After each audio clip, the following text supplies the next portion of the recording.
Paano pabilisin ang data connection sa ating cellphone? Ibabahagi ko sa inyo ang aking ginagamit na APN para mas lumakas ang data connection mo. Ito ay 3 buwan ko nang ginagamit na talaga naman sulit ang binibigay niya na data connection. Oo nga pala, ito ay walang bayad, libre mo itong gagamitin. Kaya kung interesado kang malaman kung paano, sundan mo lang ang makikita mo sa screen. Buksan ang settings ng cellphone mo. Pindutin mo itong Dual SIM and Mobile Network. Scroll mo pa itaas, at hanapin mo ang SIM card info and settings. Ang gamit kong SIM card ay TM. Pero pwede ito sa lahat. Pindutin mo ang number mo. Pag nandito ka na, pindutin mo itong Access Point Name APN.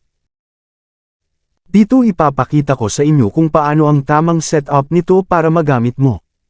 Para makagawa ka ng bagong APN, pindutin mo ang New APN. Diyan sa name, ilagay mo lang ang nakasulat dyan, ganun din dyan sa APN. At dito naman sa server, gayahin mo lang ang nakalagay dyan. Scroll mo lang pa itaas at hanapin mo itong bearer. Kung LTE or 4G ang phone mo, piliin mo yan. Or kung hindi LTE ang phone mo, itong unspecified ang piliin mo.